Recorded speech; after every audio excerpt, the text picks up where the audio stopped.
Assalamualaikum warahmatullahi wabarakatuh. Perkenalkan, saya Wida Astuti SPD dari SMA Negeri 1 Kedunggalar Ngawi akan memaparkan filosofi pendidikan Ki Hajar Dewantara. Pertama, pendidikan dan pengajaran menurut Ki Hajar Dewantara. Pendidikan dan pengajaran merupakan usaha persiapan dan persediaan untuk segala kepentingan hidup manusia, baik dalam hidup bermasyarakat maupun hidup berbudaya dalam arti yang seluas-luasnya. Pendidikan menciptakan ruang bagi murid untuk tumbuh secara utuh agar mampu memuliakan dirinya dan orang lain dan menjadi mandiri dalam artian merdeka secara lahir dan batin. Pendidikan yang menuntun. Menurut Ki Hajar Dewantara, pendidikan yang menuntun itu adalah sebagai guru kita menuntun segala kodrat yang ada pada anak agar mereka dapat mencapai keselamatan dan kebahagiaan yang setinggi-tingginya baik sebagai manusia maupun sebagai anggota masyarakat. Sedangkan menurut Ki Hajar Dewantara ada 3 kerangka perubahan pendidikan yang berpihak pada anak, yaitu kodrat keadaan yang terdiri dari kodrat alam dan kodrat zaman. Kodrat alam artinya pendidikan menyesuaikan dengan sosial kultural alam yang ada di sekitar anak. Kodrat zaman artinya pendidikan menyesuaikan dengan perubahan perkembangan zaman era industri 4.0. Yang kedua, prinsip melakukan perubahan. Dalam melakukan perubahan, ada 3 trikon, yaitu kontinuitas artinya berkesinambungan memegang teguh nilai-nilai esensi kemanusiaan, konvergensi dengan memperkuat nilai-nilai kemanusiaan, dan konsentris menghargai keunikan anak yang beredar sesuai orbitnya. Yang ketiga adalah budi pekerti.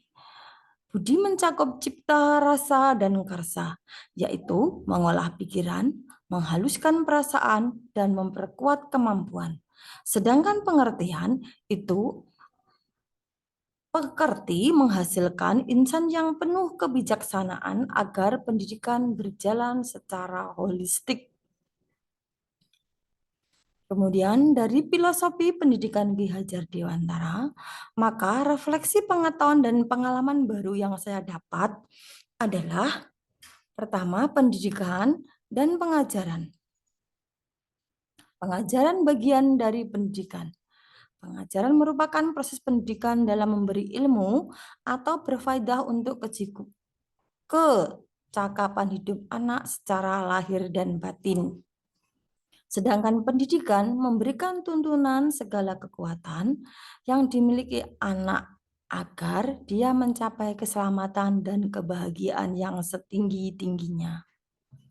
Refleksi kedua yaitu kodrat alam dan kodrat zaman.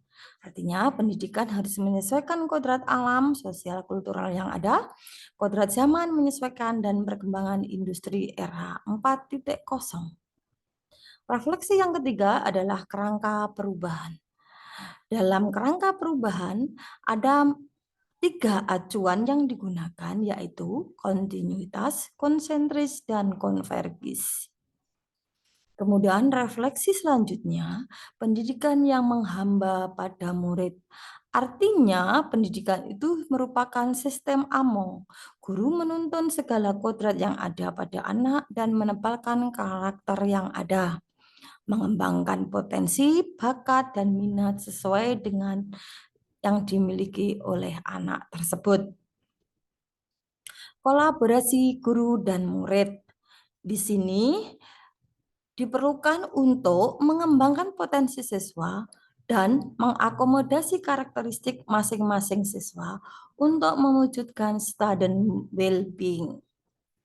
Terakhir, filosofi pendidikan Ki Hajar Dewantara itu memberikan semangat kita, yaitu semboyan Ki Hajar Dewantara, ing ngarsa sung tulodo, ing madya mangun karsa, dan tuturi handayani. Sebagai pendidik, kalau di depan kita memberikan teladan, jika di tengah kita memberikan semangat, jika di belakang kita memberikan dorongan atau arahan. Pengalaman baru.